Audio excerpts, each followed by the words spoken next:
Hello, dear football freaks, and very welcome to the 6th episode of Talking K-Town, the podcast where we talk about K-Town. And because talking to myself would be very boring, I'm always very happy to welcome one of my dearest friends, Steven. How are you, brother? I'm doing great. Merry Christmas to you and to Bella and Karl Heinz and everybody that is watching the channel. Hopefully you guys had a good holiday season. You stayed safe and healthy. And now we're in the final stretches of 2022. Yeah, man. Can't believe it.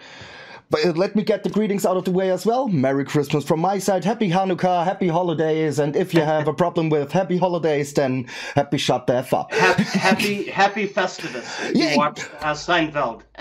Yeah, exactly. It doesn't matter. Just have a happy and great time. Especially as you said, the year is coming to an end, which is extremely fast if you ask me. Because, to be honest, January feels like 2 weeks ago.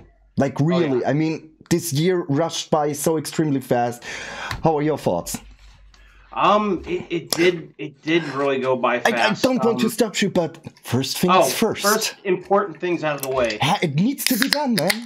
Right. Well, Prost, mein Freund. So let's see what I'm drinking today. It is called, I don't think you can see it here, Three Hoes. Free ho. Like ho ho ho. Oh my God. It's a Christmas ale from Saucy Brewworks here in Cleveland. It's like I think I mentioned like a this local last brew? time. Yeah, awesome. We have probably 30 or 40. I guess it would be called a Privat Brauerei. Yeah. The small craft beer companies. Great. And they all make a Christmas ale. It's awesome. Very, very potent Christmas beer with like spices, nutmeg, cinnamon, and they're usually a little bit more potent. I think this one's like 8%. Oh, no, 7.5, but it's close. And it really helps you get into the holiday spirit when you start drinking them. That's really awesome. On my side, I have again Mixery. The only Christmas theme thing is the Xmas. Yeah. You know, it doesn't make any sense, but it tastes good, and I really enjoy drinking it, especially because we have. What day is it? I'm completely confused. It's Monday. It's Monday? Okay, so everything's fine. I feel like it's Sunday. Yeah. You know? Do you always get confused like me when it comes to holidays and all of a sudden when it comes to Christmas, the 3 days pass by so fast and I have no clue what the hell, what day it is? Yeah, especially here because Sunday was Christmas Day. Yeah. And then because I work with the government, we always get either if the holiday's on a weekend, you either get the Friday before off or you get the Monday after. No. So, yeah, I had today off. It's Monday, and I'm waking up, and I almost forgot that I was off. I got up at 7 because my alarm is set I have one of those smartphones, Alexa thing. And it is set to go off every weekday at 7 a.m. to get me up to go to work. Yeah, sure. So without even thinking about it, I hear it go off. I hit the snooze.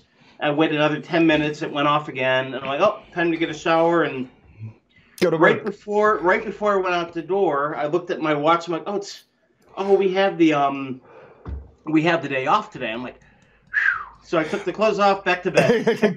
That is always awesome. But don't you have like the day after, so the 25th and 22nd as a holiday?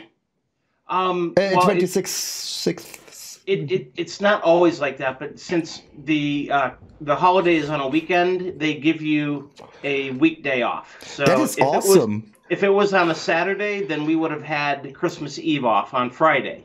But that is awesome. Why don't we have this in Germany? So we have always the usually Christmas. So Christmas in Germany is ended 24th, and then we have the 25th and 26th off, like a holiday. Okay. But I think is it Italy? There is a country where it says like when it's on a Sunday, you have Monday as well off. So I have Monday, Tuesday, and Wednesday. And I think today it's either today or tomorrow. It's called Boxing Day. It's a holiday. I think maybe it's in England. I'm not sure, but I think it's Boxing Day. I have to Google that. In fact, I'm going to do that right now while we're sitting here. Yes, you can. Because I kind of want to find out what that is.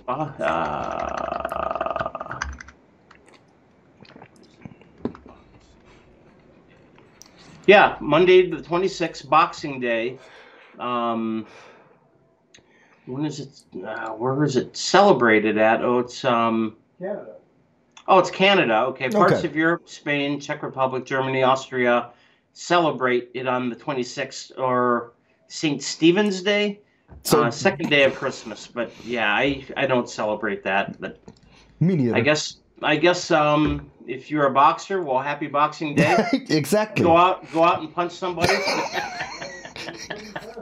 Except old people. Don't punch old people. Yeah. So. No, they count for extra points. Oh my God. Hey. But how was your year, man? Looking back this year, what are your thoughts?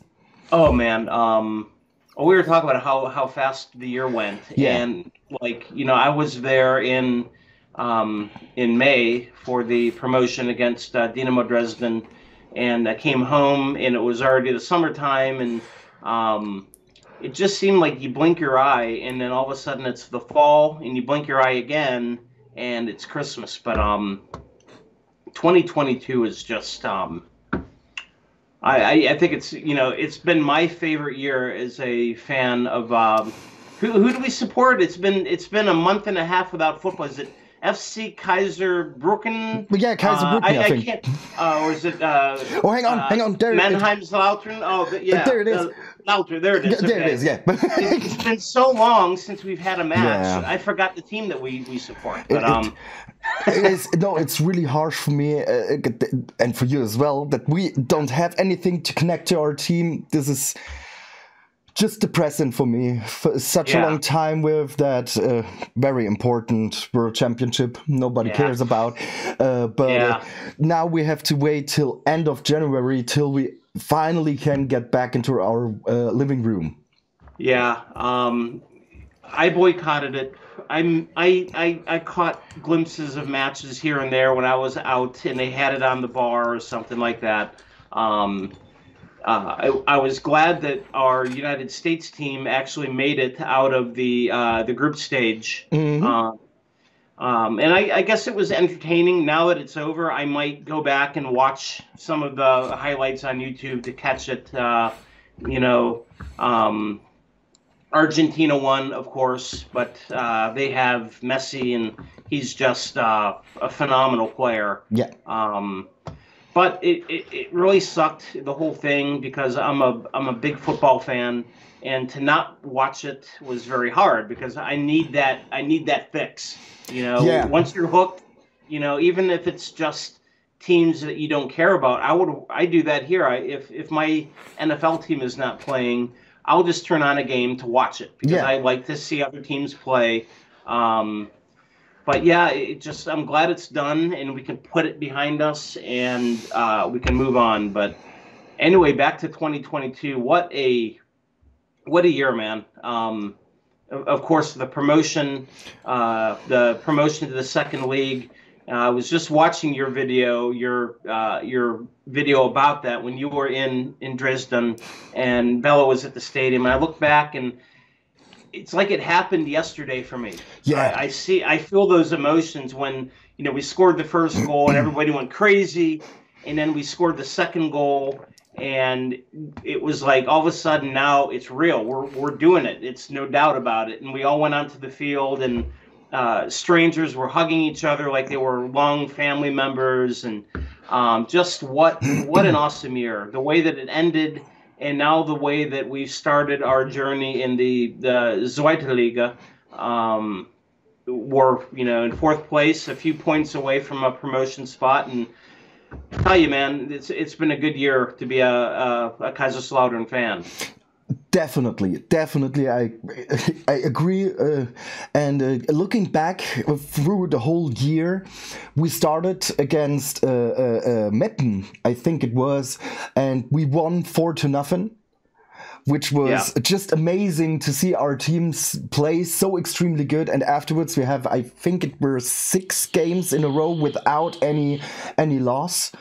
And we played so good in the Rückrunde. So in the second half of the season, we played so extremely good. But at the end, I really was scared because we had the 3 games, 3 losses in a row at the final stretch of the season. And I was really getting scared. Like, we were in second place, and then all of a sudden we just got third. And I was so scared of the relegation because Dynamo Dresden was a tough enemy to play. Oh yeah, and they still are. They still are, and you have been at the game in Kaiserslautern, and it was so. Oh my God, it was pandemonium. Pandemonium is what we call it. Yeah, just crazy. I was nail biting till my knuckles, man. Oh yeah. But then when we played in Dresden, this is some kind of emotion. It's very hard for me to explain it because I've been Kaiserslautern fan my whole life, and I've seen so much things. I've been at the feast of the victory of the German championship, but back then I was 10, so I knew what's going on, but I wasn't ready to celebrate it as hard as I could do now. And there were so many other games which were very important, but I feel like this one is the most special game I've ever witnessed. I saw very good games like the 2-0 against Bayern Munich, the 5-0 against Schalke 04, and they were all very, very good, but not one of them were so extremely important for me, which I live witnessed it. So I think. Awesome. I think, and I've only been a fan since 2018 when I moved to Kaiserslautern. So when I can celebrate with people that have been a fan of the team for their entire life, the one gentleman that I stood in the block with, his name is Dieter, and he's been going up there since I think 40 years. Whoa. And when somebody can celebrate with you like you've been a fan as long as they have, it makes it even more special. Yeah. It to me is probably that match was the most important game that team has played in probably 20 years, maybe more, because there's so much riding on that. To get relegated for the first time to the 3rd league, and right off the bat they're like, oh, we're good enough, we're going to go right back up, but we stayed down there. And then so many times we were close to getting relegated to the 4th level, the Regionalliga. Last season when we promoted, we were down there at the bottom, and we didn't even dream about promotion. We were like, oh, we just got to stay up again. Yeah. And then all of a sudden, we stopped playing good. a light bulb came on, and it went into overdrive. Exactly. And it was just, like I said, it was a whirlwind. I didn't see this coming. But as we kept winning matches and we kept moving up the table, I'm like, holy shit, we could actually do this. And then we got into 2nd place, and I'm like, oh my God, and we've got like 5 games left. And then we hit that like tailspin at the end, where we didn't win. Yeah. And we barely held on to 3rd place, but we did, and here we are in the 2nd league. And you just said it, that there were situations where we almost got relegated to the 4th league, and there were on airplanes. You say that there's the point of no return, right? When you're halfway through, and you can't turn around. Exactly, and it felt like this. So we need to keep going with Antwerpen back then, and he saved us from relegation. And then we played a good season from 2001 to 2002. It was okay, but then the home match against Waldhof Mannheim, where we ended up with 9-11, and it was still a draw. And I think that was the point where it snapped at the team, and everybody knew we can do anything we want. after this game, we started playing such a good football, so extremely good. And then there is the point where we already talked about, where we played against Saarbrücken. And then we were, again, one guy down. Yeah, it was 10 against 11, and we still won. But then were the 3 games which we lost. But, man, that was I just watched that match the other day. That was when, I think it was Hendrik Zook went for the ball, and he kicked, but the ball went away, and it looked like he just karate kicked the player in the chest. Yeah, man. I'm like, aim higher next time. Well, there is a situation. It was a situation where Bayern Munich was playing against Borussia Dortmund, and Oliver Kahn ran out of the penalty area, was running and jumped up like this with his legs stretched as far as he could, and there was a guy standing, and he almost like real hardcore kicked him away, almost Karate Kahn, and could you imagine that he doesn't even get a card for it? Oh wow! And Zug got out of the took from the pitch and got a red card and all the freaking shit what was going on. But who cares? We got it. We made it. The official just said, "Hey, you don't do that again." Yeah, yeah. It looked like this. Yeah. But yeah, we started our first season in the second league very, very good. We started with a 2-1 against Hannover 96, which is also one of the teams which everybody said these are going to be one of the biggest promotion teams. Yeah. And it was... Bro, let me tell you, it felt like the old times when it was the stoppage time and Kaiserslautern won. That was just crazy. And afterwards, we played in Kiel, a draw, a 2-2.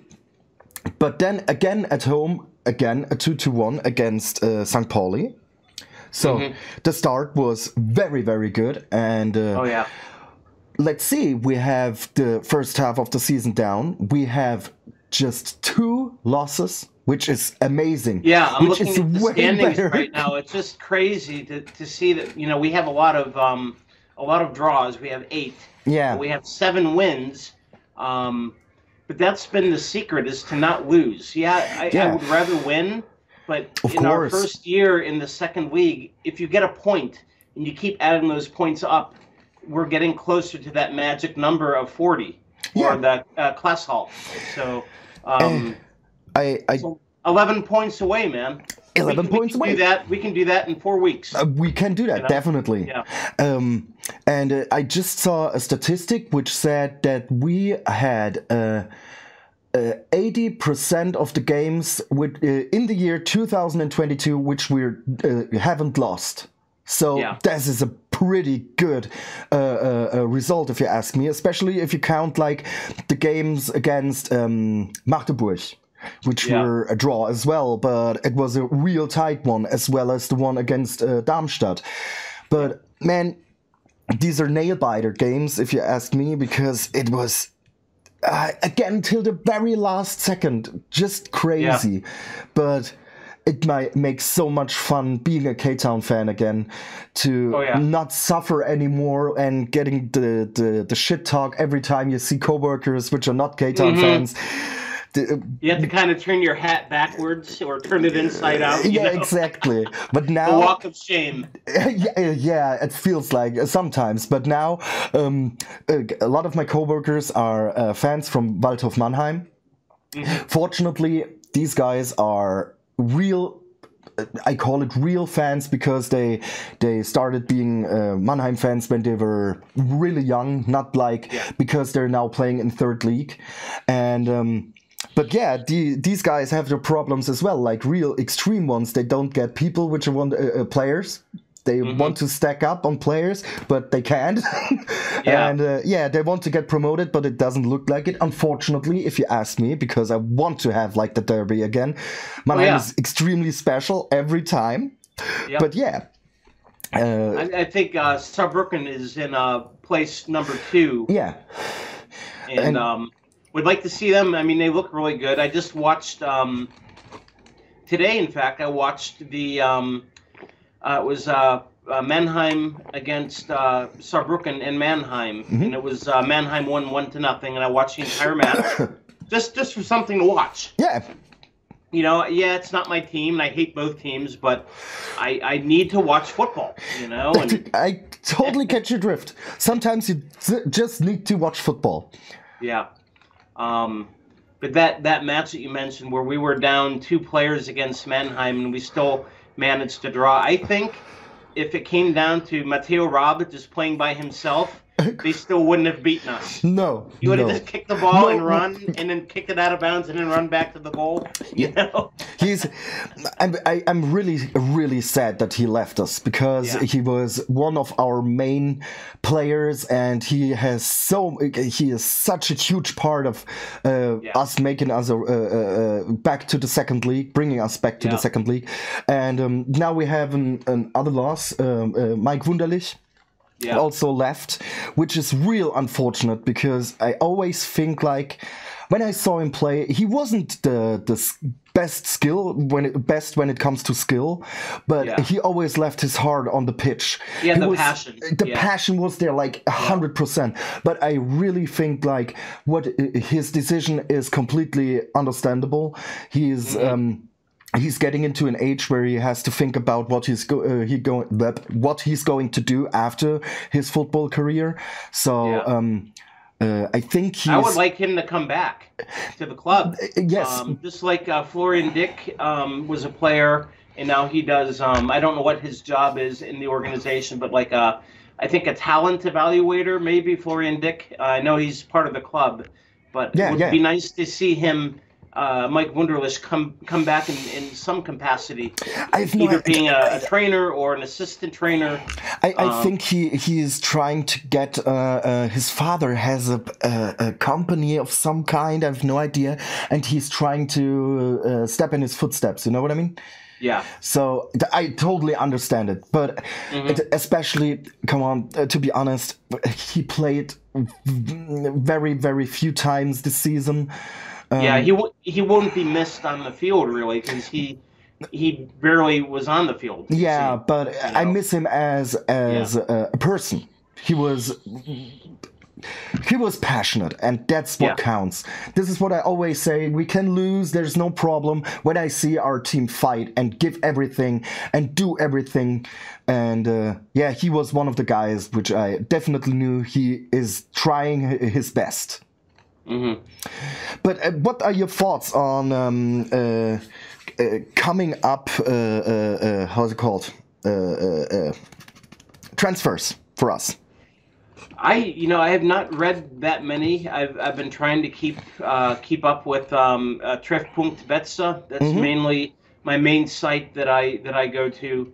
I see their stuff on my Facebook feed quite often. Yeah. I would like. Honest to God, we need another striker to go on the other side of Terrence Boyd, because if you can contain Terrence Boyd, you're forced to, put an extra person on him. Yep. He's tall. He's very dangerous around the goal because he's taller and he can jump and he can head the ball in. If you get somebody opposite of him, which I think Apuku will do, somebody, if they've got a lot of bodies around Boyd, then Apuku with his speed can maybe create on the left side, because Terrence Boyd is usually, I think, on the right. But to have another guy that can create scoring situations, I think would help. And just maybe some more speed. I think we're a little bit slower than we were maybe 2 or 3 years ago when we had like peak. Redondo is quick. He's really fast. I notice how fast we play when Kenny Prince Redondo is on the pitch. He's much faster. Have you recognized he signed a contract for a new contract to stay in Kaiserslautern, which I'm very happy about. That's really good. We always seem to talk about him when we're having these shows, especially in derby matches or big matches. Yeah. he comes on, he always somehow scores. Yeah, I remember the game against Saarbrücken when he was on the pitch for 43 seconds, and because I don't know which player it was, but I think it was Zimmer. And he didn't score, but then the ball ended up at Redondo again, and let me handle the situation. Yeah, there you go. Puts it right in. Yeah, that was so awesome. He scored that at our end of the field. That was toward the west curve, and he kicked it into the upper left corner. He's so fast. I mean, he reminds me of Florian Pick. Pick was really, really quick because he's a smaller guy. Pick was quick. He sure was. But those are some of the players that I would like to see us get faster.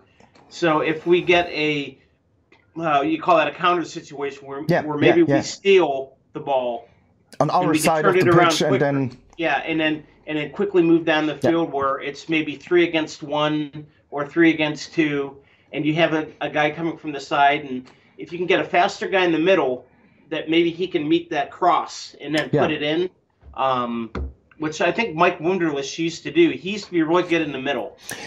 If he would get the ball, he would turn around and shoot for the corners. Yeah. But now we have another player which is very passionate and also not often on the pitch is René Klingenburg. Yeah. Mm-hmm. And I don't know if there is any other team looking out for him or trying to get him. I hear that there are 3 teams, as far as my knowledge goes, which are trying to get him. But if there is like any, how do you call it, like conjuation? No. Mm-hmm. Is it conjuation when you're trying to get a player and you have like the contract discussion going on? Yeah, I can't remember what the name. No. Negotiations, something like that. Yeah. You get my drift. Yeah. I'm trying my best over here, okay? And, that's all right. And I also think I would really understand if he would leave, but he is also one of the guys which is responsible for our relegation. But keeping that in mind and always just keep the players because they helped us getting promoted isn't the way of my choice, if you ask me, because. We should rather, as you said, try to get one more scorer or like a supporter for Chifchi in the middle field. A Sechser, as we like to call him, a number 6 on the pitch.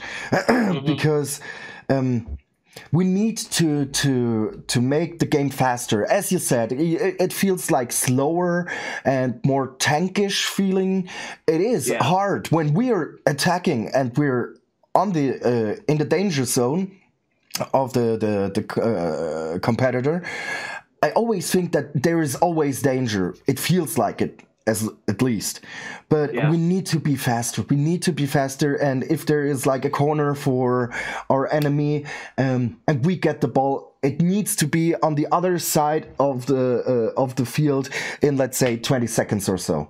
And it needs to be even more faster. And we have with Opoku one extremely fast player as well as Redondo, but an attacker in the middle which is also as fast as these 2 guys. That would be amazing. Yeah, and I think the way that we've played the matches with our configuration on the field, I think our trainer has set it up where we are geared mainly towards defense, but we have those opportunities where if we can streak out and catch them off guard, that's how we're scoring a lot of goals. We're really strong on defense, but we're sacrificing our attack speed. Yeah. I don't know if that makes any sense. Yeah, it makes sense. Yeah. This is always the discussion which my brother and I always have, is that Schuster always plays like more defense oriented, and you don't win games without scoring. And I always think like, and this is not just mine point of view, but of a lot of my friends, it always feels like getting the ball into the let's say the penalty area and then look for Boyd. Where is Boyd? High up to Boyd. That isn't the way you play football. Of course it works, but if Boyd is injured or gets a red card or something, we need to have an option. So we need another attacker because our defense is pretty good so far. Yeah. Okay, there are some issues, of course. This is why we have a draw or something. Or but for example, the most intense game this season against Sandhausen. There you see, you need at least one more striker at the front, because the game itself that was so freaking boring. Yeah. Man, I almost fell asleep, it felt like. But yeah, you're like, wake me up. It's like the 85th exactly. minute, you know?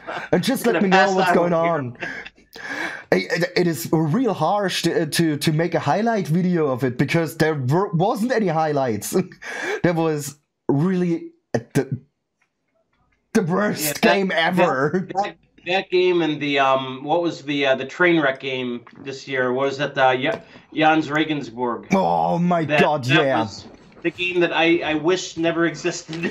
Yeah, exactly. 3-0 on the Betzenberg. Yeah. That hurts so bad still, because it was so unnecessary.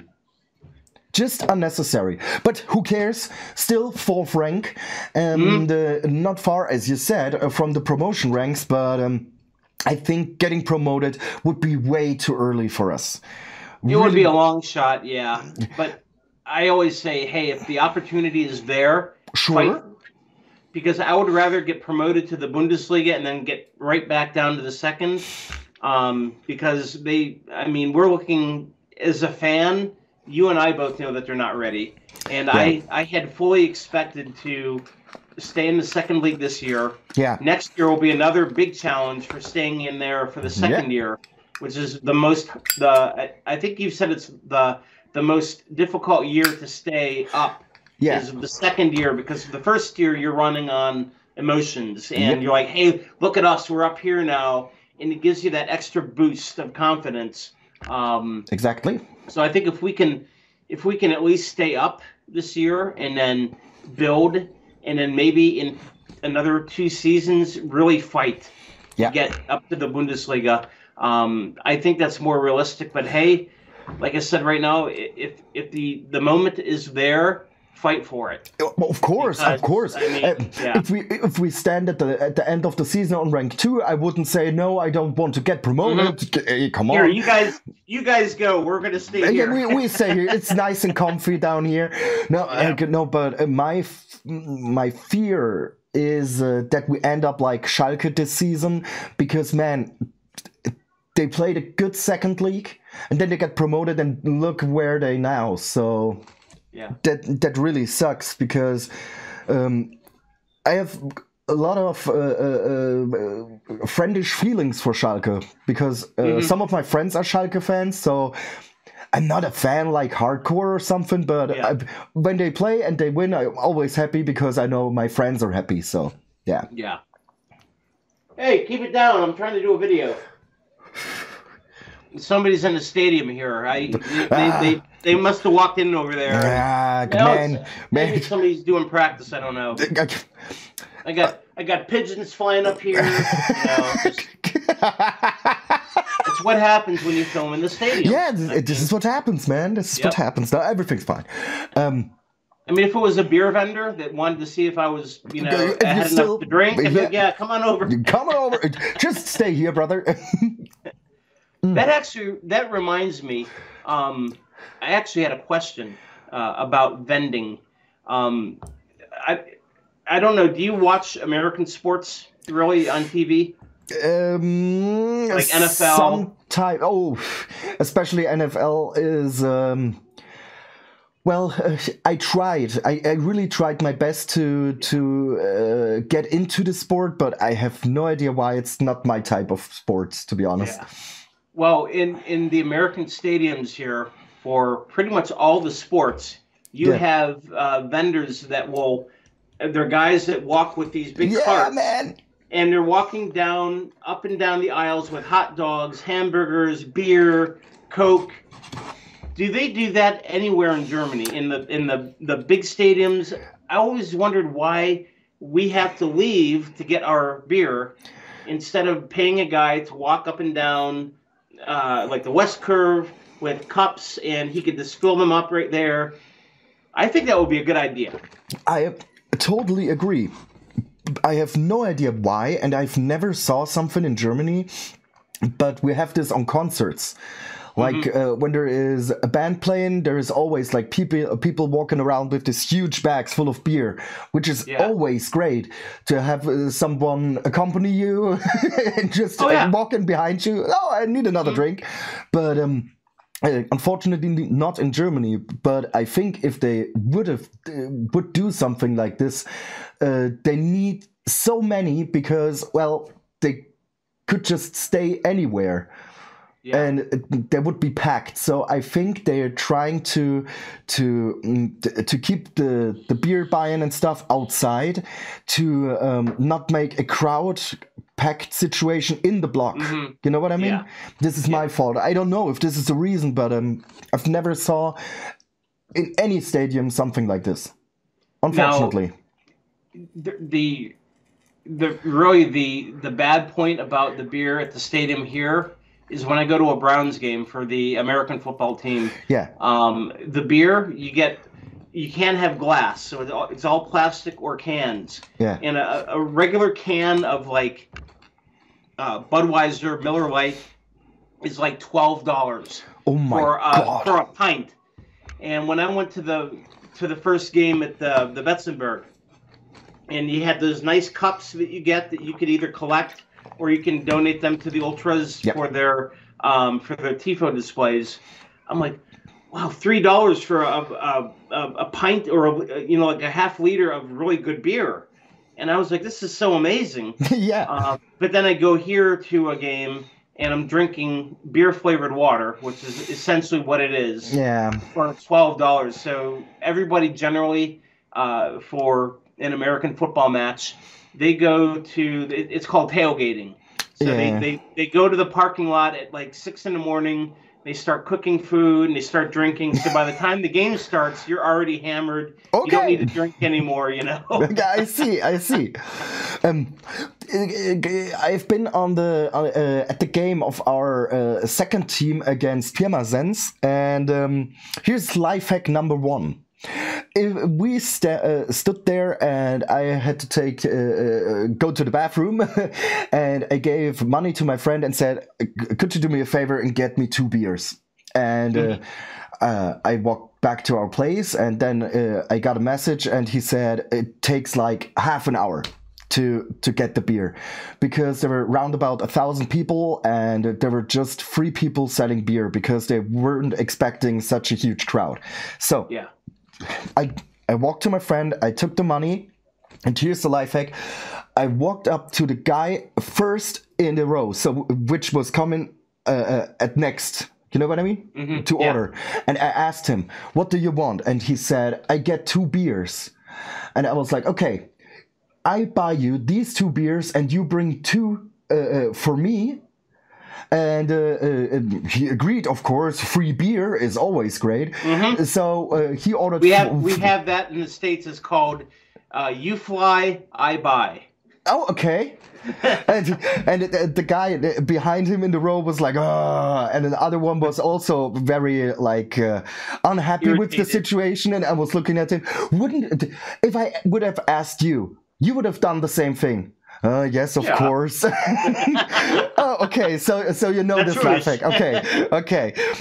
Because everybody, I told this, everybody was like, "Oh, that is such an amazing idea." But yeah, so I got my beer in like 10 minutes or so. Because my dream is if I ever won the lottery, and I won like maybe $200 million. Oh my God! Number one, I would buy a sports team. Okay. So I would buy a sports team, and then I would go to stadium where in your seat, you have a button with a little hole. And if you hit a button and it's tied to your bank account, you put your empty beer in there, and it's like a little chute. And it goes to a central location, and then they put a brand new one, and it shoots up those, like, they call it pneumatic tubes. But if you go to an old bank where it's a big tube, and you take it out and you put your paper in there and you close it and it shoots up. Every seat would have a tube. Oh my God. So you could just do beer delivery to your seats. Beer delivery tubes. Okay. That would be so awesome, brother. Amazing idea. Amazing idea, man. That is really cool. Oh my God. That would be great. So let me ask you a question. What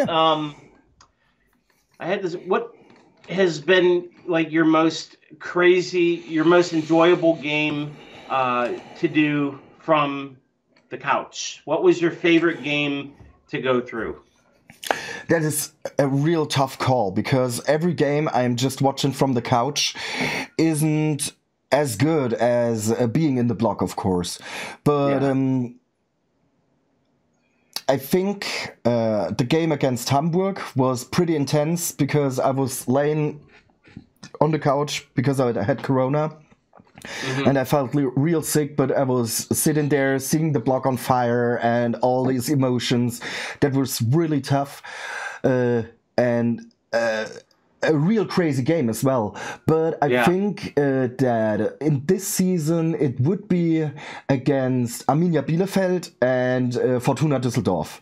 So these two games were extremely awesome, because especially the result 2-3 for us against Bielefeld, that was crazy, man. That was real crazy, seeing our team fighting so hard and trying their best and get a good result at the end, not just a draw but 3 points. That was just amazing. That was a real good game. Hanslick scored in the 88th minute. I had the game pulled up here. I'm trying to remember. I was watching your live stream video. The one where we had a penalty in the extra time, in the stoppage time, and we went up and we won. I can't remember what match that was. Wasn't it Fortuna Düsseldorf? I think it was. Yeah.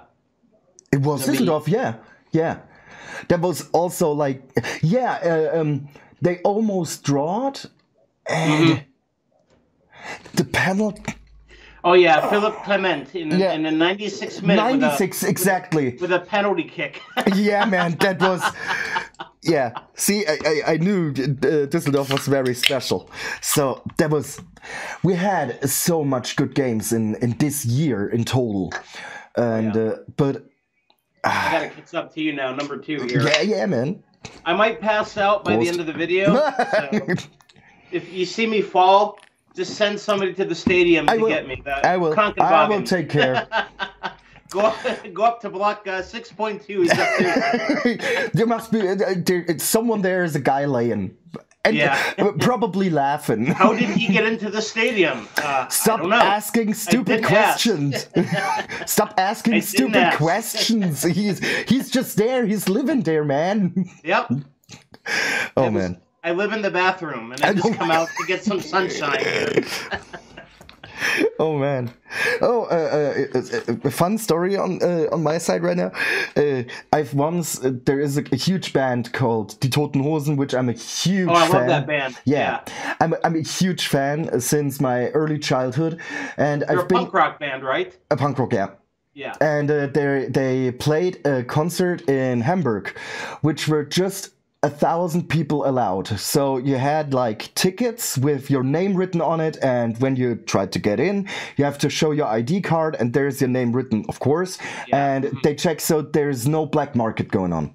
Yeah. So I got there like real early, and we're sitting in front of the hall, and all of a sudden a door at the side of the place opened, and a guy got just pushed out, and another guy said, "Piss off, man, leave now." And I asked, what the hell's going on? And he was like, when they started building up the stage and stuff in the early morning, he just grabbed something and and carried it in and put it there, and he hid in the bathroom because he don't had a ticket.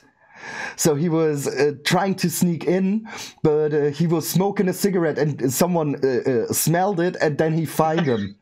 And I was like, "Oh no, man, that is so extreme." And I have a good friend, and he is a very good friend with the Toten Hosen. And I was telling him the story, and afterwards, when the band were like half an hour to go when they started, and he was passing by and said, "Oh, there you are again." And he's looking at him. How did you get into?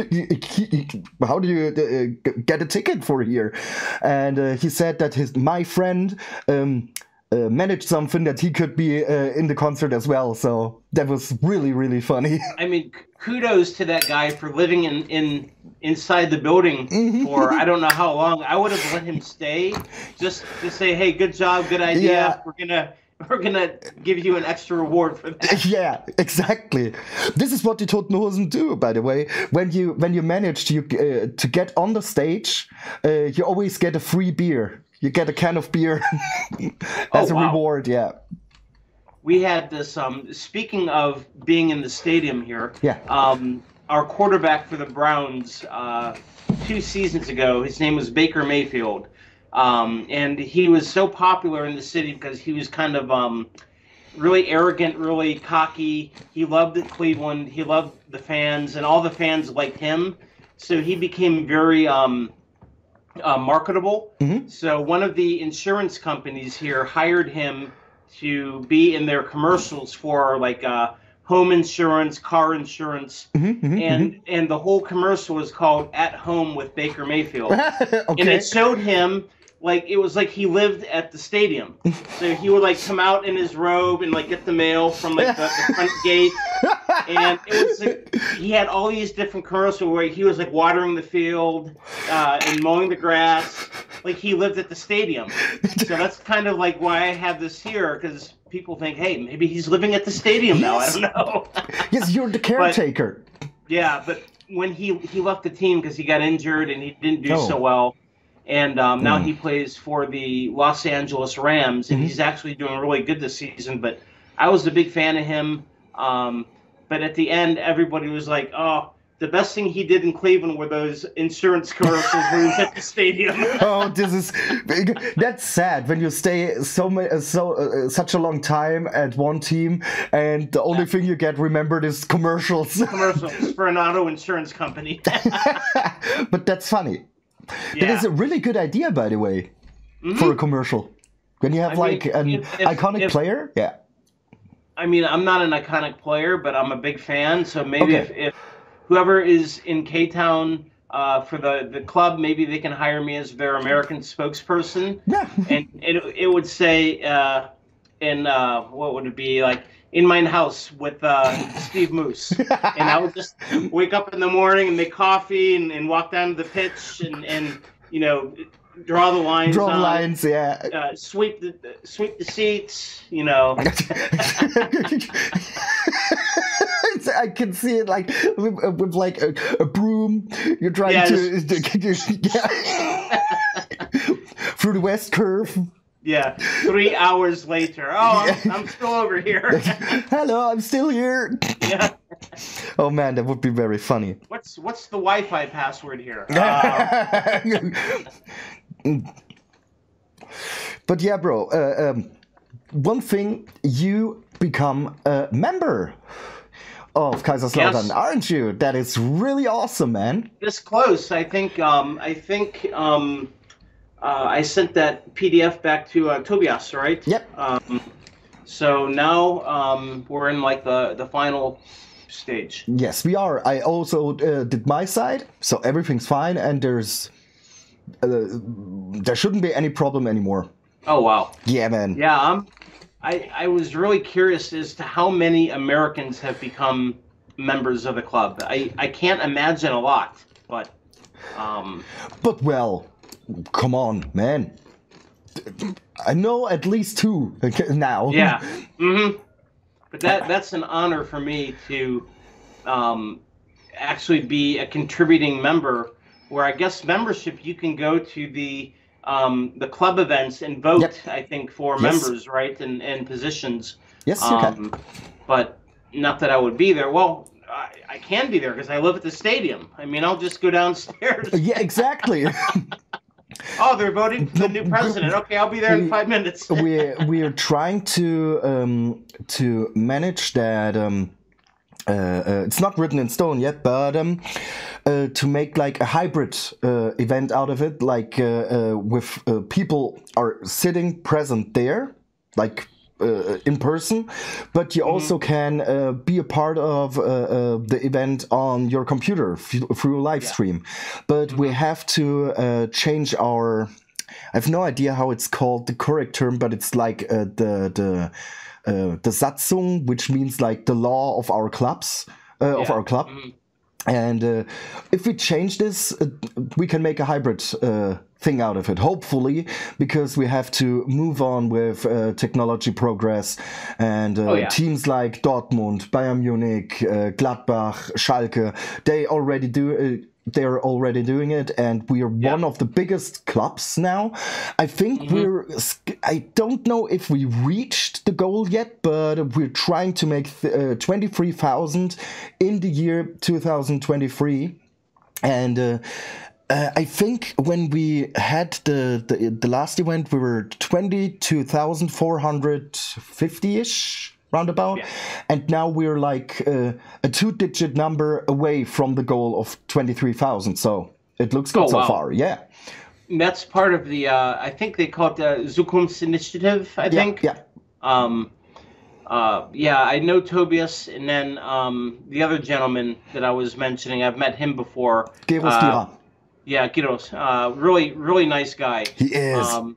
I got to go to one of those membership meetings just as a guest, and to be able to watch people, vote for the direction of the club, which is really, I wish that was more universal, because I think there's so much bullshit in American sports where you have, because Germany you have the 50+1 rule. Yep. Here for American sports you have an owner, you have a club president, but there's no voting. It's all about money.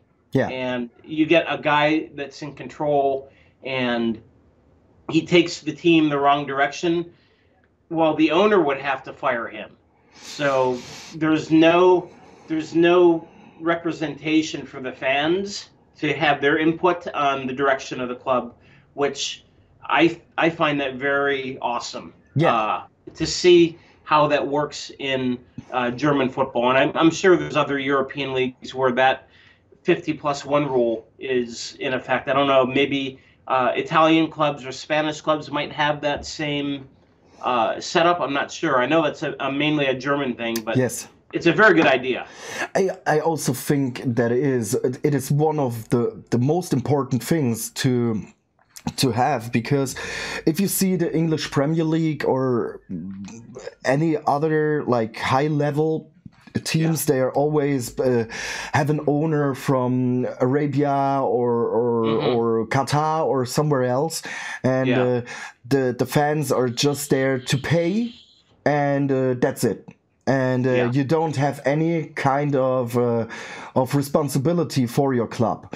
And being a member of a club is so extremely important, because having the choice to vote someone which is leading the way where the club should go is so extremely important. And it's not about money. It's about your competence, your knowledge, and what you're doing. So now 50+1 must stay. Yeah, when we have the next round of votes for the membership, if this comes around where I can vote from Ohio, I would need to talk to you about the people that are in that discussion for. What different would there be, like a CEO, a president? I don't know what the different levels are, but you would certainly have a lot more knowledge on the people that are in getting voted on. Because I don't, like I said, I don't get, this is really the only connection that I have to the club other than reading, Facebook posts or Treffpunkt bets. I read articles and stuff, but being there, about the people that are, hey, we're going to vote for this guy because he's from K-Town. He has good ideas. So maybe that would be something that I could rely on you for as a member if I vote. Yeah, sure thing. Because as you said, it's one point when you read something about anyone, but it's the other thing to make like a word by mouth knowledge. Because there were, I don't want to call names, but we had one a guy. He was trying to get voted, and he was a very strange guy. I mean, real extreme strange with stuff he said, and he called us the FC. Which is short for FC Cologne, not FC Kaiserslautern. So no one would ever call FC Kaiserslautern the FC, because the FC is Cologne. That's it. There is no other way around it. And so this is... How are your connection to our team if you don't really know how to call us? You know what I mean? Yeah. And he made some other very strange points there, so... Yeah. It's funny that you mention that, because when I was flying back to Ohio from my last visit there, I had, in fact, I'm wearing it today. I have my Aufsteiger shawl with me here. I was wearing that on the plane, and I think it was a German lady, but she used English. You must have heard me talking. She's like, "Oh, you're a football fan. What club do you support?" I'm like, Erste FCK. And she's like, "Oh, FC Cologne." I'm like, "Nay, Kaiserslautern." But brother, and I showed her the devil. I'm like, "Does that look like a goat to you?" Well, isn't the devil impersonated with a goat? So with his feet, I think. Yeah. No, but the same thing happened at night when Bella and I were at an amusement park. I was wearing my shirt with the huge FCK logo, and there was one guy which were working there, and he said, "Oh, Erste FC," and I was like, "Yeah, cool." And Cologne. No. Nein! Nein! Das ist erster FC Kaiserslautern, Alter. Oh, I'm sorry. You're sorry. That was real funny. Get away from me. Yeah. Idiot! Idiot! Make your homework! God damn it! No, that was real funny. So, it was... I just thought about this year. It was just crazy. It was in private life. It was real crazy. When it comes to sports, it was crazy. It was a very short but very, very nice year. I would call it one of the best years since a freaking long time. Oh yeah, like I said, I think this year was probably one of the most important years in maybe 20 years. Because I mean, a lot of the time when we were in the second league before we got relegated, we were kind of just like floating around. We didn't make a mark. We kind of just hung there, and then we got relegated. And everybody thought, when I got there in 2018 was the year that we got relegated, and they're like, "Oh, we're too good to be in the third league." And I look back, and the club that was there was so completely different. Who did we have? We had Kuhvetter pick. What was his name? The breakfast cereal Wheaties guy. Was that Lumens Rubin? Lumens Rubin. Yeah. I thought he was like really funny because I heard about this. I guess they made a bad decision, and then he said, "Oh, he didn't eat his Wheaties or something." And then everybody said, No. He should cornflakes. Yeah, he should count cornflakes. Cornflakes. Yeah, because it was, man, he was running in the penalty area. He got pushed from behind, he fell, and while he was falling, the ball hit his arm, and it got a penalty, which doesn't make any sense. What the hell should he do? Like, cut off his arm or make it disappear, or I have no idea. And then he got an interview and said, like, this referee should start counting cornflakes. And then we had, like, this German-wide thing going on where everybody was sending cornflakes to the DFB in Frankfurt, which was very awesome. So that is really good. That's a good fan movement right there. Yeah. That I could get behind. But yeah, I mean, that club is so different than the club that we support now. I mean, Christoph Hemlein was one of the first players that I really liked. I thought he was good. Cool weather pick. My God, it's just it's been a long time. I can't even remember I can't even remember half the players on that team now, because they were just kind of what we call a placeholder. They weren't permanent. You know, we would move them out and then move some people in. And I think Hemlein is still playing, maybe in the third league. I'm not sure. Victoria Köln, maybe, or then we had Thiele. Yeah, Timmy Thiele that couldn't hit. He couldn't hit a goal until he got his mask. Yeah, he would always go up or over here or over there. But when he got his nose broke, he had that mask like Batman, and all of a sudden he can kick goals. Yeah, it's like, what the hell, dude? And then he played against us when he was playing in Victoria Cologne, and he scored twice. Yeah, there we go.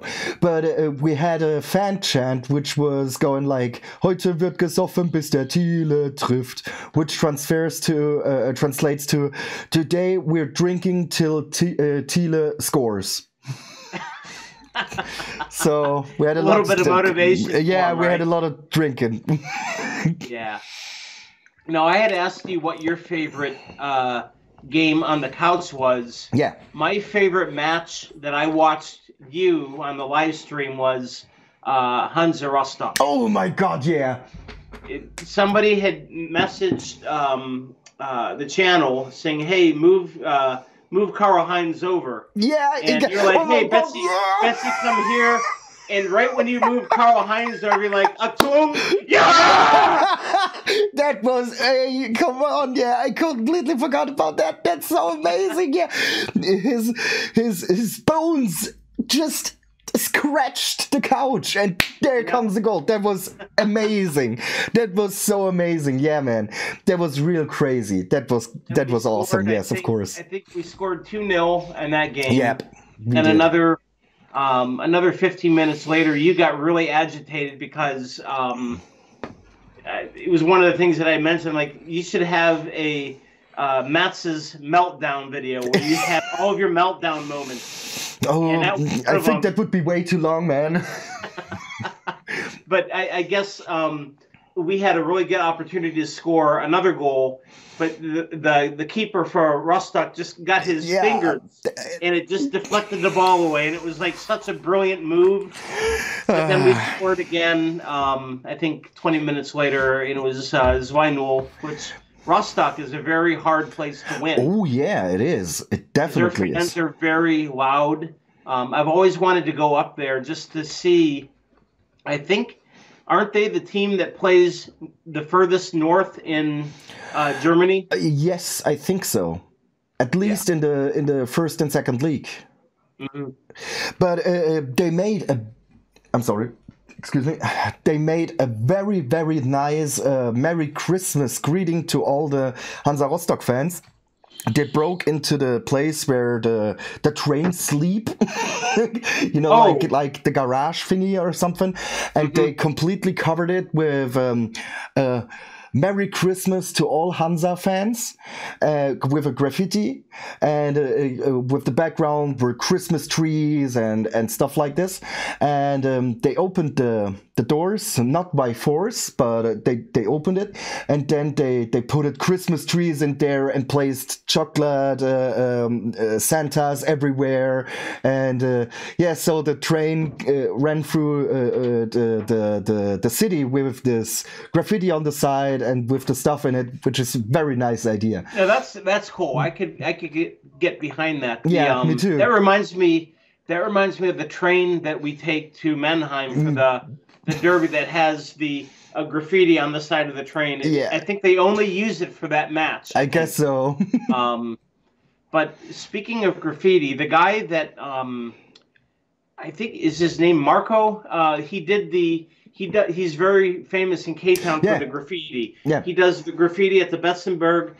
He was recently here in Miami, in Florida, doing a graffiti presentation. I was watching his Facebook, and he was in Miami doing graffiti. Oh, that is awesome. Dude, you should come up to Cleveland, because they have a whole block where they allow artists to do their own theme with, because graffiti is technically illegal. Yes, it is. They have a whole block of concrete that they invite all the artists to come in, and they will leave it up for a year, and they spray paint, and it's like every year it's a mural. It changes. And I'm like, dude, you should come to Cleveland and do Betsa art here with the devil and everything like that. I'm like, that would be so freaking cool. Yes. To have K-Town in my city doing graffiti.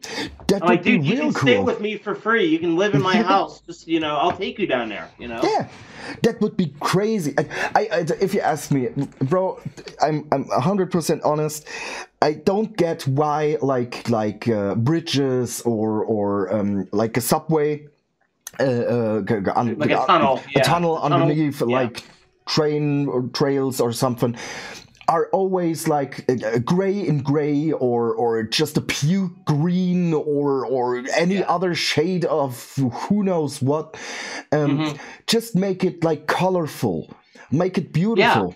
Because invite all the artists down there from one city to the other. Hey, come down here. You have 200 meters that you can make your own art. Exactly. As long as it's, not vulgar or of course, or violent or something. Racist or something, Bro, we have a tunnel at the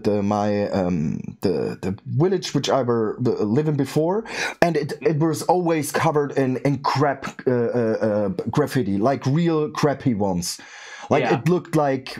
Man, like a kindergarten person. Yeah, and you are in a rush. You don't want to get caught. You try that it looks cool, but it doesn't at the end. But then they decided to give it to our youth club. Do you know youth club? Is that right? And so in 2008.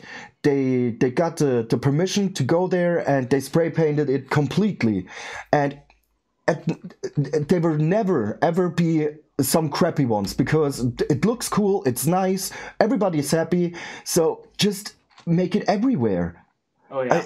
It's way better than a gray and gray situation where you have like you driving through on a highway and always these bridges and it's just gray and gray. Make it, and if you don't want to, just make it the color.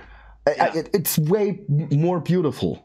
And that's one thing that because I used to do a lot of driving when I lived in Germany. I would drive to Munich and I would go through. You could tell what club was in the region by looking at the graffiti. You would see FS Mainz, 05, and you'd see Frankfurt when you get up close to the Flughafen there in Frankfurt. But the graffiti was always good. It was like the big numbers and like, oh, so we're in, I better put my scarf away. We're in their territory now. But it was neat that you could see where you are in Germany by the graffiti. If you're on the Autobahn and you're getting close to a major city like Mannheim, you see a lot of blue and black. That is really neat to me because you don't get that here. The only time you see graffiti is in the inner city, which you know where you're at. Yeah, of course. When we have, I guess you'd call it an S-Bahn. Yeah. We call it the Rapid. It's basically a short local train that goes from the suburbs up into Cleveland, and they have different lines. They have like the red line that goes from the airport to downtown. You have the blue line that goes from downtown to the east side. You have the green line that goes to like the southeast. But when you get on that train and you're going through some like really like rough neighborhoods, that is where you see the best graffiti. You see all these cartoon characters with big, and a lot of it's gang related, but you see a lot of artists that go onto these old abandoned buildings and they climb up and they do art on these old brick buildings. And it's like, I like going on those rides because I'm always got my camera out taking pictures of really cool graffiti. Yeah. So I think if this guy would come to Cleveland and do a K-Town graffiti, I think it would look awesome. That would be great, it would put K-Town in Cleveland. It would look really nice. Yeah, I guess so. But you said, like, would be a devil a problem? Nah? Okay. Because I don't know, because, well, let's say in the middle south of America, they're more like Christian oriented, right? Yeah, they call it the Bible Belt. The Bible Belt. Oh my God, I've never heard of that. That is awesome. The Bible Belt. That's down in the south. That's like Florida, Louisiana, Alabama, down there in the south, up into like Texas. The southern part, they used to call the Bible Belt. The Bible Belt. But, okay. Yeah. I learned something. I got educated. Yep. That's what I'm here for. You know, if you ever need more nuggets of wisdom, just use that door back there and come right up here. And... I will. Yep. The Bible Belt, awesome. Yep. No, but bro, as I said, I always prefer like a real beautiful and nicely done graffiti over a gray brick wall. Yeah. It makes the city more lively, if you ask me. Yeah, that it tells you that you're in the urban environment. You know, when I lived in K-Town, I lived in Stadtpark there, close to the stadium, close to the Hauptbahnhof. But I was kind of by the. Are you familiar with the Fachwerke? Yeah. I know where they are. The sewing machine plant right there. And if you took that road up down towards Einsiedlerhof, you would see really good graffiti in different areas, and I would always document it. There was graffiti that when you went out from my apartment to the right, there was another road that went down to the Hauptbahnhof on the other side that went up to the stadium, and somebody had painted in the old tunnel. I think it was under construction when I left, but it was a woman with a vacuum cleaner that had the long power cord that was going all along the wall and it was plugged in. And I'm like, somebody really took their time to make this, and it was really nice. That is cool. But I think they had to tear down that tunnel because it was crumbling. All the stone was falling out. But I loved some of the graffiti that I saw in K-Town, like the Ultras. You'd see Fouls Inferno, Generation Lucifer. They always had their graffiti up in the city. Yeah. And you'd see the hooligans with the H logo and all the different things, and it was cool. To me, it was like, oh, I know I'm in K-Town now because I'm seeing all of this stuff, you know. Plus all the stickers on the signs. Yes, of course, the stickers. That's what I miss. I'm putting up K-Town stickers in my city, and 2 years later they're still there. Like they don't care. They're okay, whatever. Oh, Kaiserslautern? What? FCK? One fuck? What does that mean? One fuck? I have one sticker, and it's the last one that I have, but I made sure that I found a good place for it. But it's Waldhofer Ecke. The big red one. Yeah, I know exactly what you mean. It is on a stop sign on East 25th Street and St. Clair. It's about a block away from where I park to go to work. Okay. But I put that there last year, and I drove by there the other day just to check on it, and it's still there. Awesome. So I was like, yes.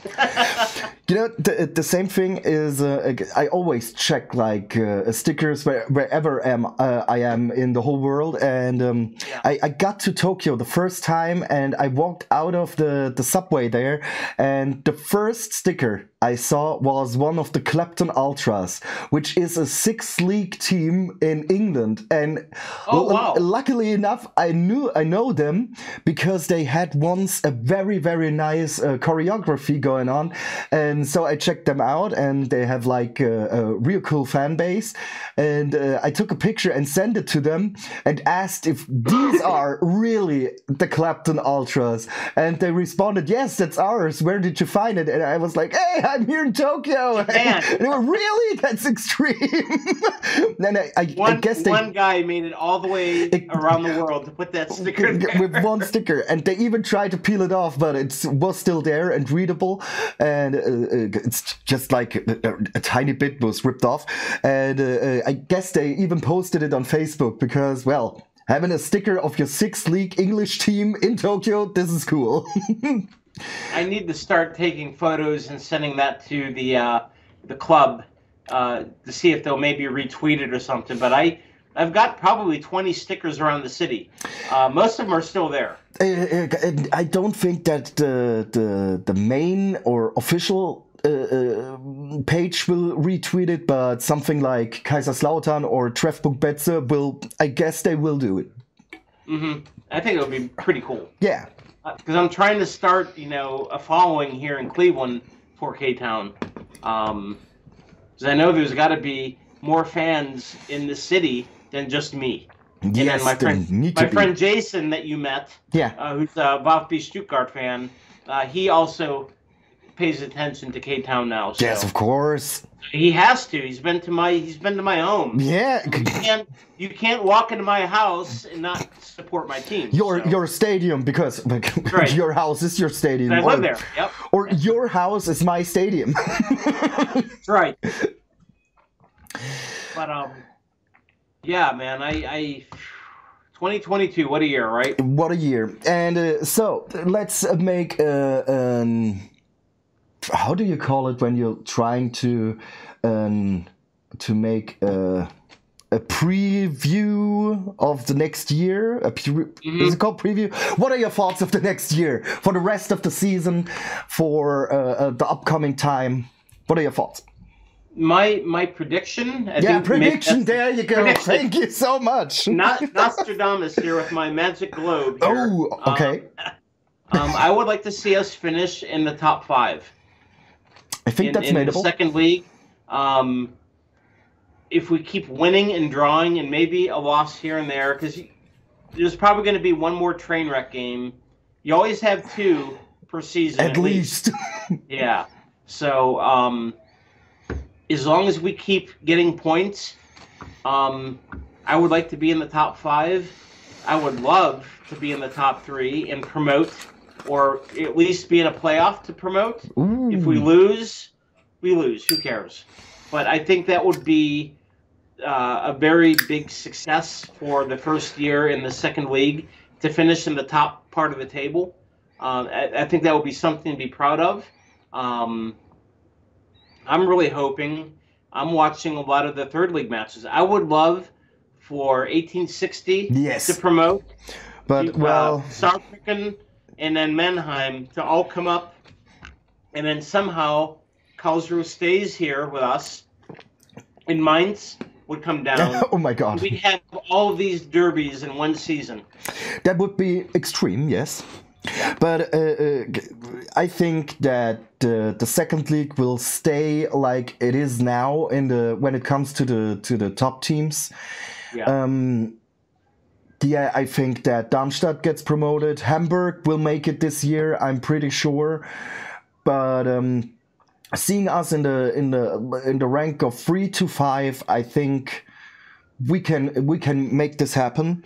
Oh yeah. I'm very interested in what is going on at the bottom of the table, especially when it comes to the third league, because I always have an open eye on it as well as you do. Because I don't know if you heard about it, but Bayreuth, they need to show. I try my best to translate it. Okay, they need to have €1 million of their own money till the 31st of December. Oh, so wow. like their own money. Okay. And is this for their license? For the license. Okay. And here is the problem: they just got 25,000. Oh, wow. So 975,000 are missing, but their public relation manager guy said he is very optimistic that they can make it. I hope for them, because these are a small team, so everything's cool. I hope they can make it, because if they don't, they get points taken away or even get problems with the rest of the season. So, yeah, especially... Hey, hang on 1 second, man. I got to step away real quick. Yeah. I am back. Sorry, I had to run and get another beer. No problems. So, back again. So That's right. So, let's see if... Bayreuth will make it, and to be honest, 1860, I would love to see them back in the second league, but they have so many problems going on. Yeah. This really, really pisses me off, because they belong in the second league at least. But I think that Elversberg will make it. Yeah, and I've been watching one of my Navy friends. He was in the military with me. He's Irish, so he naturally decided, hey, I'm going to become a fan of Esgeberg.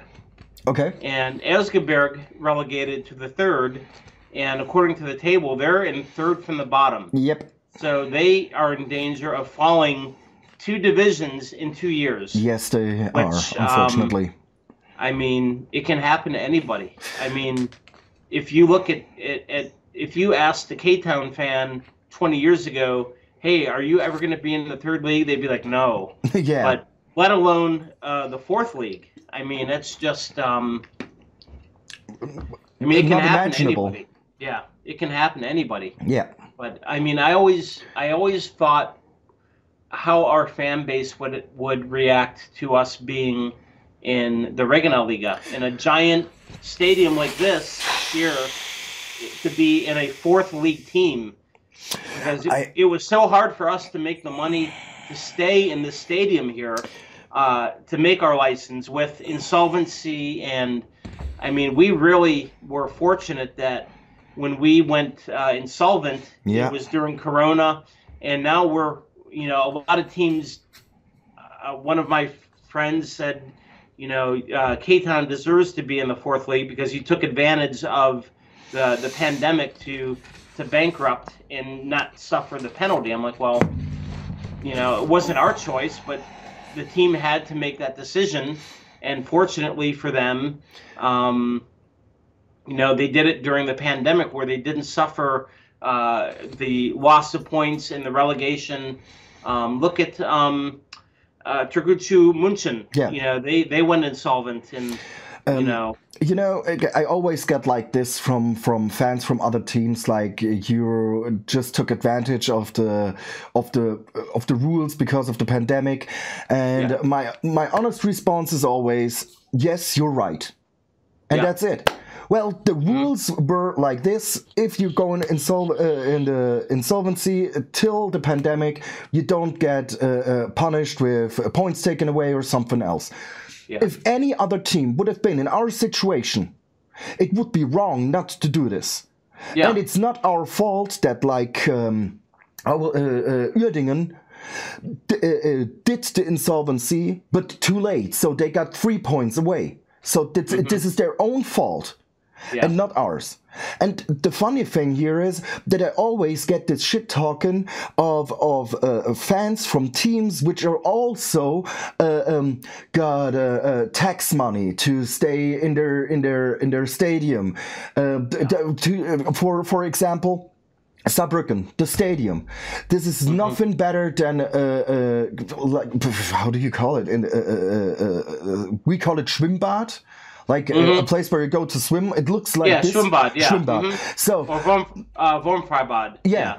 And it costs $77 million. Euros. You just mentioned Erzgebirge Aue. They built a new stadium, completely new, for 22 million. Yeah. And the 77 million of Saarbrücken came from us taxpayers. So you also took advantage of our community. And yes, of course, it is not right that we made mismanage with money through the last years, and then we took all of a sudden advantage of a situation. But when it comes to a club to be alive, I don't blame anyone, and I wouldn't blame, like, even if it would be a Waldhof Mannheim. Yeah. So no, there's. Yeah.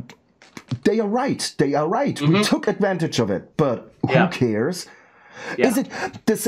Then I always ask, when you're allowed to drive 100 kilometers per hour, and you're driving 100 kilometers per hour, and you're just driving with 80 kilometers per hour, am I wrong? No. I take advantage of everything which is allowed. There you go. Yeah. Yeah. So on the other hand, I always feel bad for the teams which we bought players from, like Dresden, and they also got like only the 4% of the money back. So this sucks, of course. But on the other hand, I myself, with my own money, I paid 2,000 euro to K-Town. When I give you money and you give it back to me, how do you call it? Interest. I gave them an interest by 2,000 bucks, my own money, and they're gone. But I'm not giving money to my club to think, oh, in 5 years I get it back with 2% plus. Extra. Yeah, exactly. No, I give it to my club because I love them and I want to stay alive. So I could be angry as well, but I'm not. I'm happy that we're still here. And look at the place where we're now. So my money, it wasn't the biggest one, but as we call it in Germany, auch Kleinvieh macht auch Mist. So small animals make also crap, and it adds up. So there you go.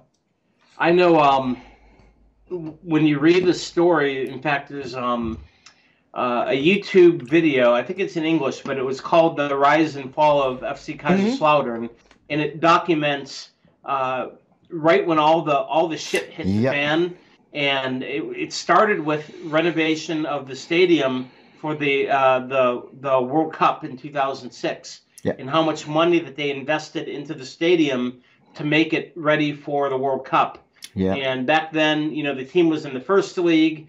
They lost all this money to the stadium, and then they made bad decisions for players, and then they dropped to the second.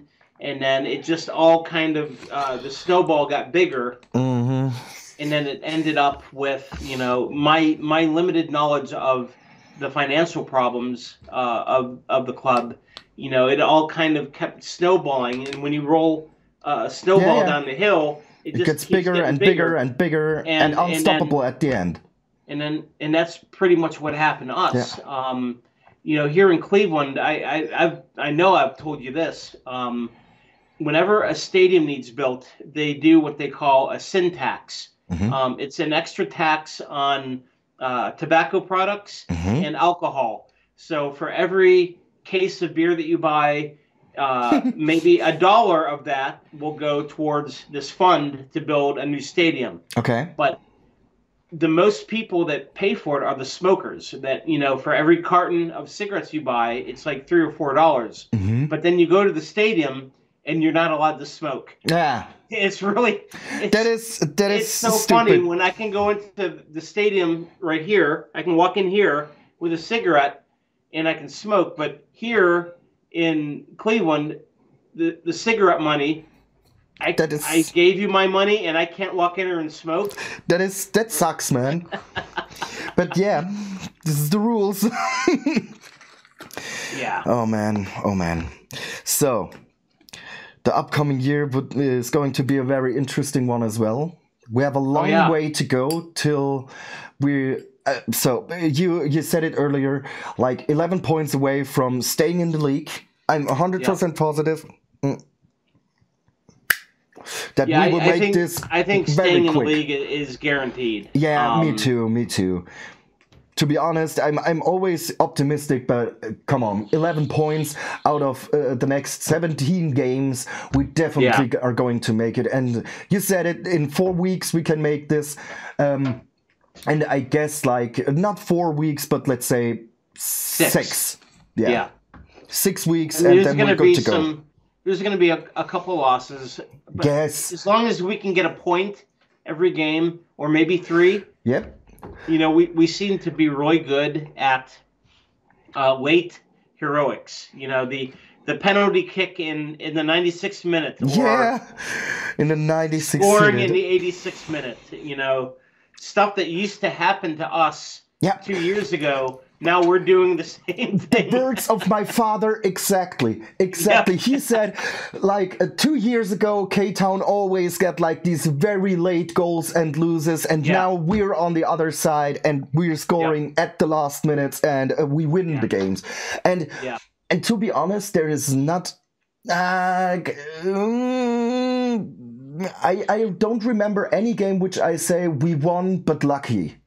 Well, 1 or 2 at least, which aren't as deserved as it could be, but who cares? We beat Karlsruhe indefinitely. I mean, we played maybe one half was stronger than the other, but we shut them out. That was one of the best wins of the year. By the way, there is a Groundhopper from the Netherlands. He is hopping through all over Europe and watching games, and he made a ranking of the top 10 and top. Yeah, and I shared this video on YouTube. Yeah. And K-Town was his number 4, I think. Free. Yeah, he even put us. He said this is the best wall in Germany, not the Gelbe wall. Yeah, K-Town. Yeah, we're better. I'm like, yeah. No, that made me real happy. It's just an point of view of one guy, but it shows how he saw really extremely much games. I subscribe to his channel. I think it's Groundhopper FC. I think is his YouTube name. I messaged him saying that, hey, I will be hopefully in K-Town in May this year against Karlsruhe. I would love to meet you as an American fan that got to experience the Betzenberg for 3 years, even during the third league years where we would have these big matches. Yeah. I would love to meet him, give him my experience as an American fan in that stadium. I think he seems like a real cool guy, and he speaks really good English. I would love to meet him. He seems really knowledgeable. When he was in K-Town for the first time, I saw his video and I wrote him a comment, and I said I would love to meet him. He should let me know when he comes back to Kaiserslautern. But unfortunately, he didn't message me. I don't know why. But I would really love to meet him because, as you said, he seems like a real nice guy, and his experience through all over Europe is very, very interesting. So highly recommend this channel. Yeah, he said it perfectly when he said like the most overrated experiences were Liverpool. Yeah, where everybody's crazy until the whistle blows, and then everybody's sitting there like this. Yeah, but this is the English football. Come on. Yeah. They just have seats. Yes, don't get me wrong. I know why. Because of the Heysel catastrophe back then. 1986, 87, in the 80s. 86 or 87. That's why they can't drink alcohol in the stadium anymore. And they just have seats. And I know why, but come on, football is a passionate and emotional game, and there needs to be emotions, and but his other experiences through all over Europe must be very interesting, so I would really like to meet him. It's like my first experience going to Kilmarnock in Scotland. Our friends for FC Kilmarnock, I went down there in February of 2020. And I watched a match there at Rugby Park with our Killie fans. I love the Scottish people. Yeah, the crazy. My ancestry is Scottish Irish, so I immediately, that's why I like to drink beer all the time. but going down there and the Scottish people are so friendly. I love it when they come up to K-Town. We always go to the Zwolfteman. Yeah. That was like their number one pub. I think they emptied the beer in like one day when they got off the plane. Awesome. They went there and then they emptied the kegs.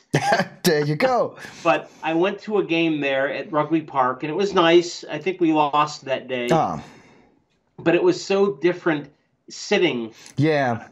Because I'm used to the West Coast where you stand the entire time and you're chanting and you're waving flags, and to sit there with your arms, it was like I felt like I had to move. So I did this. I stood the entire time in the front row just to pretend that I was standing up. Yeah, you know? yeah.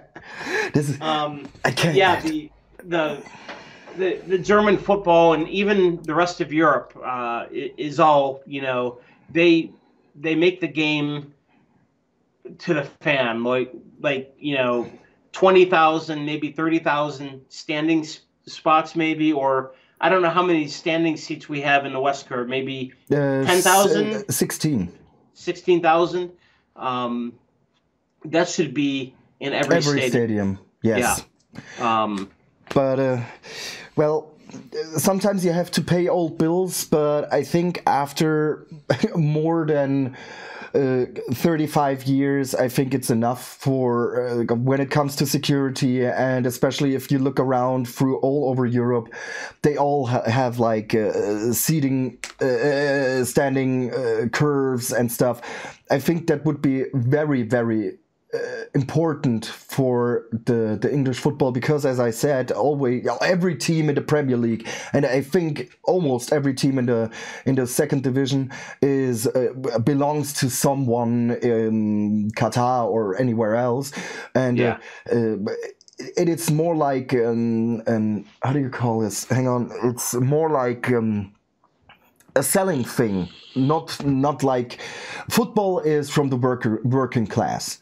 And when it comes to football in England, because of these extremely high ticket prices, it's more like it becomes more like tennis for the upper class. You know what I mean? Yeah, it's like going to Wimbledon. Yeah, and exactly. Watching a tennis match, and I've watched videos about how the Premier League has priced the game out of the reach of most of the fans. Like if you go to Liverpool or Manchester City, Manchester United, Tottenham, all the people that are sitting in those seats are spending $200 or more to sit there. Where you can go to a Bayern Munich game for €40. Yeah. If you can, you can find a ticket.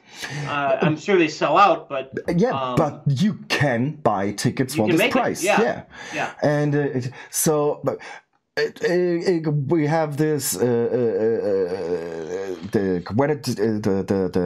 the Champions League was going on, they had banners which said 20 is plenty, so $20 is enough.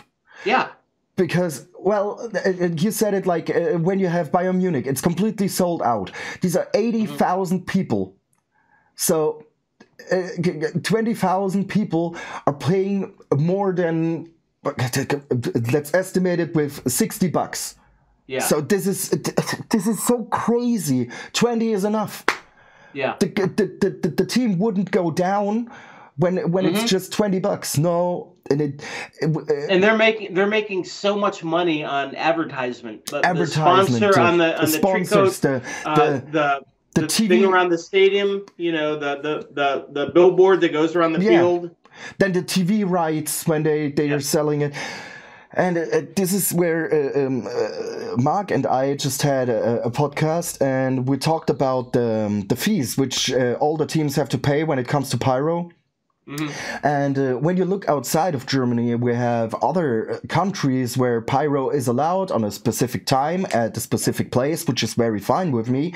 But the DFB would never, ever do anything like this in Germany, because last season they earned 2.1 million euros. I looked it up, 2.1 million euros just by the fees that the teams had to pay. And this is money which the DFB earns like this, with no work, nothing at all, just there you go, like pocket money. And well, they must have made a lot of money on us. Yes, I remember for the last part of the season in the third week. Yeah. Every match had some kind of pyro, and then especially the first half of this year. Yeah. Especially in Hamburg. In Hamburg, Düsseldorf, and Karlsruhe. This is going to be very, very pricey for us. Some guy with a suit and tie at the DFB headquarters is probably like, "Yep, make it rain." Yeah. Yeah, unfortunately. This is so unfortunate because this is also a thing which makes a curve lively. Like the choreographies, the chants, the waving flags, the pyro. This is all a part of our culture. And taking all of this stuff away is making the sports just more interesting for the viewer at the television, but not anymore for the people who are responsible for the spirit of a stadium. And the funny thing is that let's say the DFB has the slogan which says football as it should be. This is point one. And the most funny thing is we get fees for pyro. But Magenta Sport and Sky Sport, which always are showing the matches, they are in their trailers and stuff. They always show like pyro in very pictures and short videos. They make they use pyro as an advertisement. But on the other hand, we're going to watch this beautiful pyro, but then we're going to charge the fans and the clubs. And when it comes to a pyro action in let's say against as you said Hamburg or Düsseldorf or Bielefeld, they point the camera at it and say, no, these are no football fans, these are idiots which are trying to destroy the sport. Let's think back to the year when Kaiserslautern was playing against Barcelona and the whole West Curve were completely covered in bengalos and flames and the camera was pointing at it and the commentator said, der Betzenberg als Gesamtkunstwerk, which means the Betzenberg is an artwork in total. So back then it was fine, but now not anymore. What the hell? Really? Yeah. And then the DFB says, no, it's too dangerous because it's too hot. Don't get me wrong, these things are getting 1,200 to 1,500 Celsius, which is extremely high. Yeah. But then from Sweden, there are bengalos which are burning with 400 Celsius, which is round about the heat of a cigarette, I think. But the DFB said, no, that's too hot still. Will you forbid smoking? This is this is just stupid. Screw the DFB, man. Yeah, I mean that's the, when I show my friends that say, oh, football is boring. It's a boring sport. The final score is 1-0. It's got to be boring. I'm like, watch this video. I'll show you what a match is like, because football in Germany is not just the game on the field. It's the entire thing. It's the fans. It's the energy, the stadium, and when you get all that together, and you realize that these guys are running 5, 6, 7 kilometers per match up and down the field, and you have the energy of a derby where you have bengalos, you have the banners, you have the big displays that go up over the curve. I'm like, if you go to one match, it's all it will take you. When I went to my first match, and I went to the West Curve for my first match against KFC Uerdingen in 2018. I wasn't a member of any fan club yet. I went to that match, and then I think a month later, I bought my own ticket at midfield. And I was watching the match, and I was sitting down, and I kept looking over at the West Curve, and they were jumping around, and they were doing the banners, and I'm like, you know what, this seat is a better view, but it's boring here. I need to get back over there. Exactly. And then I met my friend that got me into the Betzebrut, and then I became a member of the Wessen Betze, and then I met so many people from the Ultras as an American fan. Like, oh, it's cool that you're here in the West Curve. Not many Americans come over here. They usually sit, up over there. I'm like, well, I come from Cleveland, where our supporter section is called the Dog Pound, and that's where all the rowdy fans are. And they're standing the whole game. They're throwing stuff on the field. They're getting loud. They're flipping up middle fingers. I'm like, this is where I belong as an American sports fan. And from that moment, I got a Dauerkarte for my 3 times there, my 3 years. So I tell any American that thinks that soccer is boring, I show him videos of the whole West Curve in flames. I'm like, dude, this is football in Germany. This is amazing. What made you go to the game for the first time? I wanted to make friends. I wanted to meet people, and being an American, I'm a sport guy. I mean, Americans love sports, whether it's baseball, hockey, basketball. Our weekends are our time to get away from work and politics and all that, and to just enjoy sport. Okay. And I lived so close to the Betzenberg. I'm like, well, I need something to do on a Saturday or a Sunday, so I'm going to walk up and I'm going to get a ticket. And I watched my first match, and like, this is pretty exciting. I mean, the fact that a beer is only $3 is like, oh, this is really good. This is really good. It's cheaper than going to the bar. I'll come up to a sporting event. And then I went to that first match against Uerdingen. I think my next match was against Rostock, I think, and we lost. And I was close enough to the field where I gave a player my phone to take a selfie. And then I met a friend of mine named Susie. She said, we have a fan club called Betzebrut that has German, American, and British people in it. Mm-hmm. So you should come and join us. We have our own little banner in the West Curve. And from that moment on, I was there every match day. We've talked about this before. Football is a religion. Yeah. So every Saturday I went to church. Exactly. This is absolutely right. I look back, and I moved to a foreign country where I didn't know anybody. Mm-hmm. And 3 years later, when I left to come back home over here, I left so many friends and family behind. So it's like I've left a part of me in the city. So every time that I can watch my club and I can put my hat on and I can kind of pretend that I'm still in my second home. Yeah. And it's because of FCK that I have met so many amazing people, so many friends like you, people that I consider family. And it's one thing that I have a sign or a flag over here on the wall. You can't see it because I'm in the stadium right now. Yeah. But it says, for the love of football, we are brought together.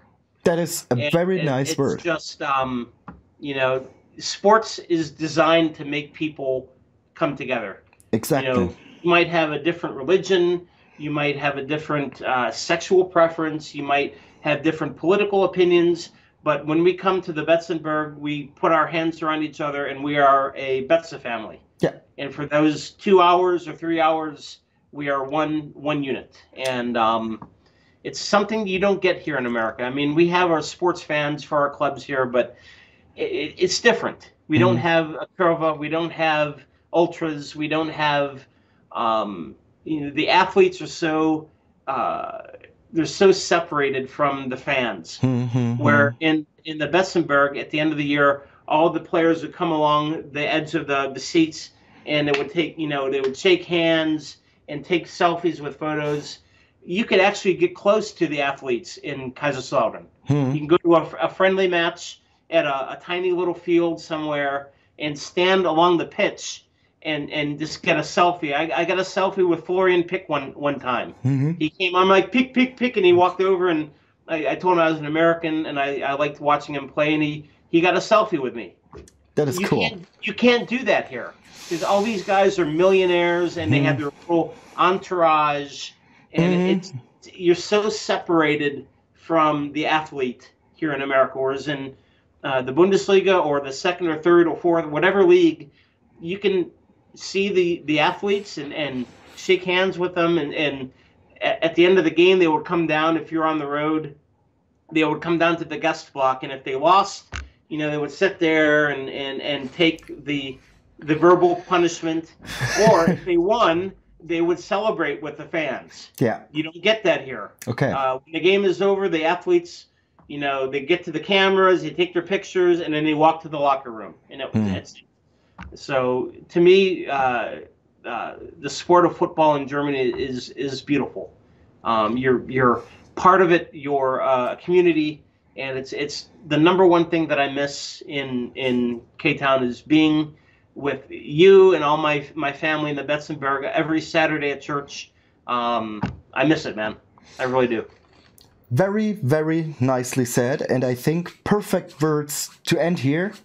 Yep. Not that I want to end I always look forward to our videos here, but I think I can talk another 4 hours. We can.